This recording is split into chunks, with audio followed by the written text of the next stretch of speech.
Hey everybody, welcome to this week's episode of Ask Rad and Friends. And I have my friend John Moore with me, one of my dearest friends for sure, and Donald, who is standing on his head. I couldn't resist. I couldn't resist after I saw your post this morning.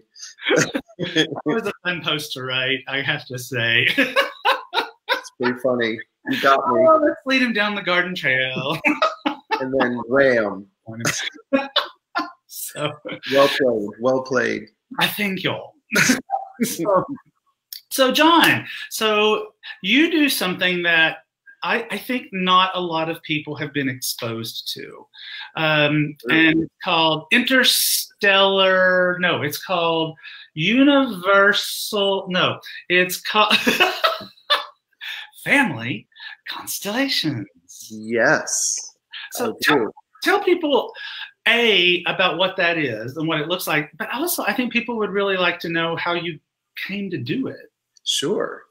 It's a mind-blowing experience. If anyone who's done it would probably agree, because something happens way beyond the five senses, and the way that spirit weaves through to make miracles happen. It's just amazing. I've been doing it about 6 years now, and I'm still blown away every time I do one. Like, oh my God, I can't believe that happened. And people, like, you can't deny it because they're there having the experience. So what it is, it's a healing modality that helps you uncover the hidden and maybe surprising things you might be connected to your ancestors, or the loyalties we may have to our family. And we see where the love might have gotten blocked or who might have been forgotten. And it helps you release those patterns. Like you say, oh, I'm never going to be like my mom, or I'm never going to be like my dad. And then, oops, that comes out of your mouth like, that was my mom. Or, oh my God. Or so these things, it's not because you're not spiritual enough, or you haven't done the right affirmations, or, you know, you made your guardian angels mad at you or anything like that. It's these loyalties that we don't even know that are going on in our unconscious mind. So it's really well known in Europe and South America, but it's just now becoming known here in the US. And I love to be on that wave and let people know. So thank you for letting me talk about it, because it's going to help a lot of people. Yeah. So so give them a taste. I mean, what would it look like to have a constellation experience? Okay. Well, I do groups, and I also do private sessions. In a group, I would ask you, like, what is the area of your life where you feel kind of stuck? Like, usually it's in maybe it's health or finances or relationships, or your work life, or maybe it's just, I have this one relative that no matter what the family gathering is, drama, or it might be something like, you know, I'd really like to have a better relationship with one of my kids, or my mom or my dad, or it's like nails on a chalkboard. So we find out what the area might be, where there's a recurring pattern that you've noticed. And then through our conversation, I'm listening for clues by what you say. And then we have exactly just like you do on your show, I'm sure. And then we have them pick somebody from the group to represent them. And they actually get to be director, and they go and take them by the hand and say, would you represent me?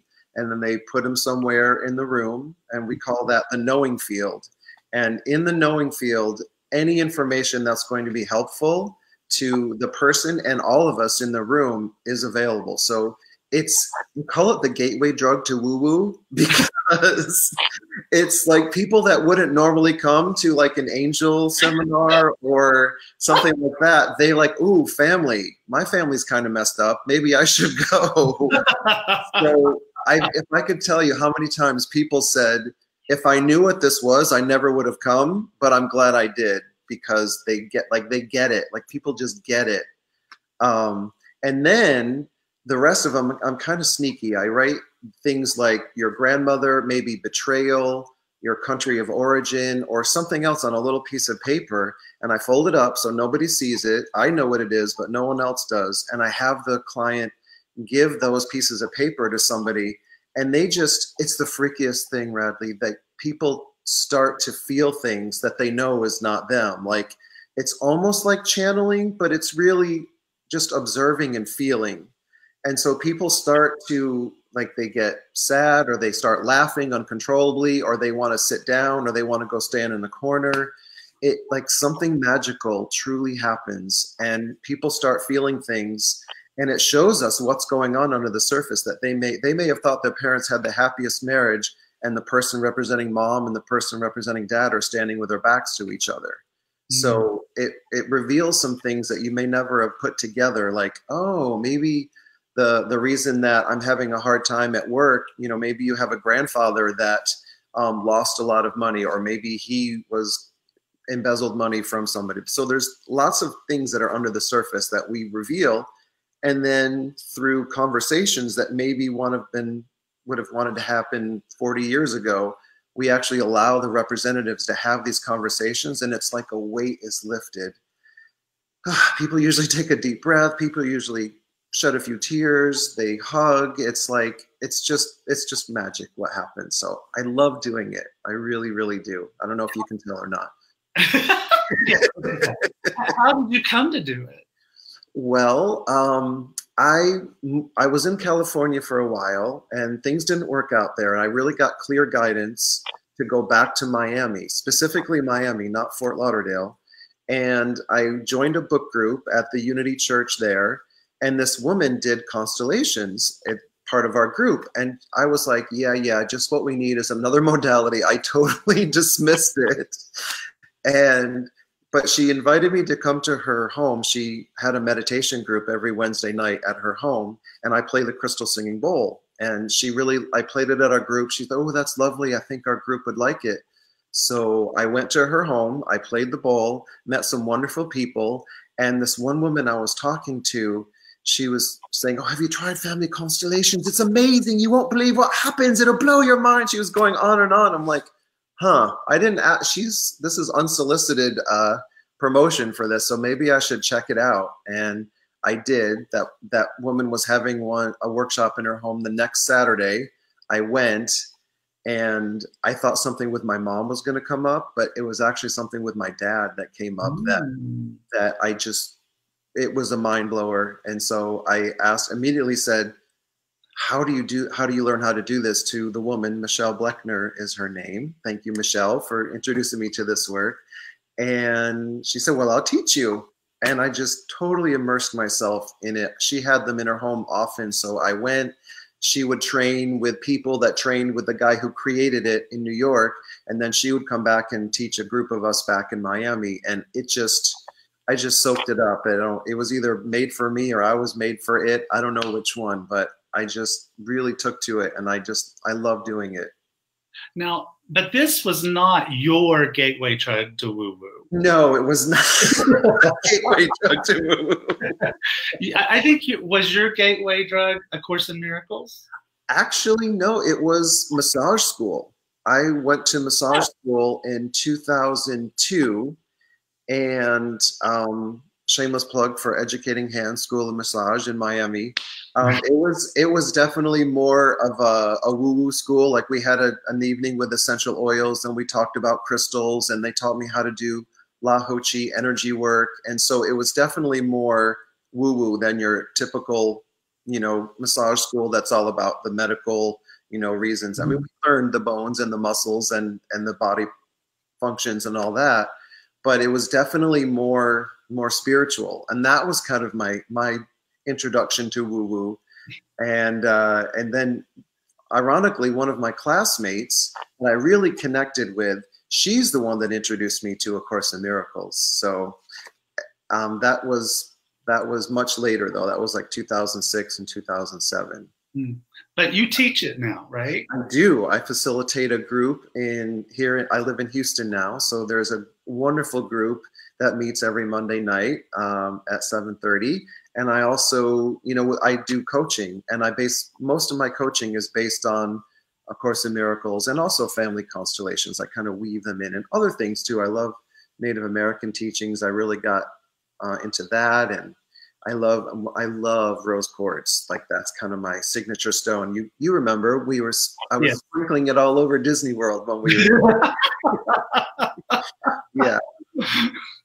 You sprinkle it pretty much wherever you go. I do.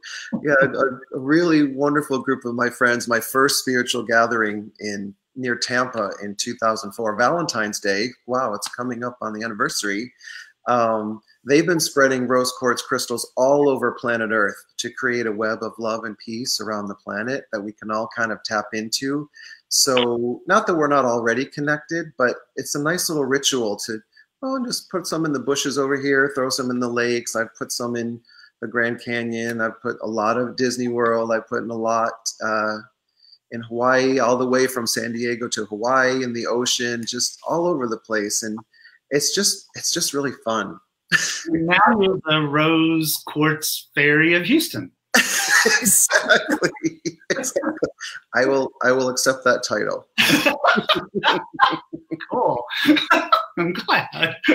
So so the course that you teach on Monday nights, that's open. People can just talk to you now and come find you. Exactly.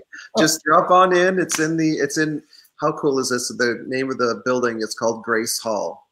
Oh, and I know, that's sweet. So that's where we meet every Monday night, and it's a drop-in course. So if you just come whenever you can. There's no, you don't have to have been going since January 1st or anything like that. Okay. Yeah. And if they want to connect with you for family constellations, what do they do? They would just go to my website, which is just my name, johnharoldmoore.com. Yes, there's more information about family constellations and how to do a private session. I can even do them remotely through this miracle of technology that we're working with through computer or telephone. It still works.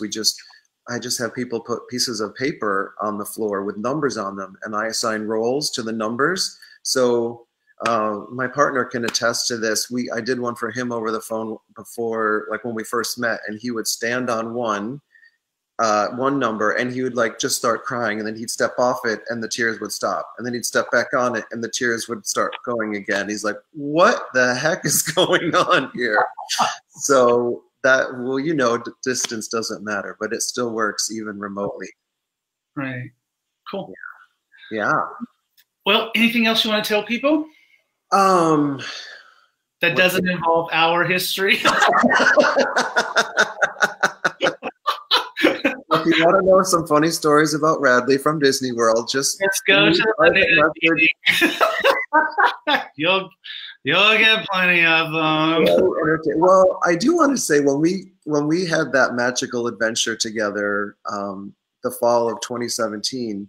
How, because we were planning rose quartz, and we set the intention to have a good time and to just be the presence of love and joy there and send that out to the rose quartz grid.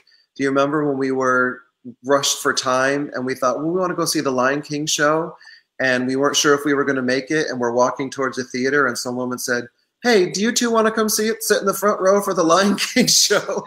And you were like, what just happened? Oh, do you know her? Was this a plant? What is this? No, that was, as much as I love Disney, that was without question my favorite trip I ever took to Disney. Oh, without question. And I have never had so much fun nor been so exhausted. Because we were there when they opened the gates, and we were there as they slammed us and hit us in the butt as we walked out the door. They were dragging us out. Security was dragging us. You two have to go. You two again? No, that was a lot of fun, and we're going to do it again. All right. I say yes to that. I'm going to do it again. Yes to that. Oh. All right, guys. So that's another episode of Ask Rad and Friends. I believe next week we have Bridget Parvin, who we had to reschedule from a couple of weeks ago. So tune in for that. And also don't miss Magical Things with Radley Valentine that starts at, I always have to do this in my mind because I'm bad at time zones, 2 p.m. Pacific, 5 p.m. Eastern. And I don't know when it is in Australia. You'll just have to figure it out. So, all right, guys, thanks so much. Love you, John. Mwah. Thank you, Radley. I love you too. Bye. Bye. Everyone.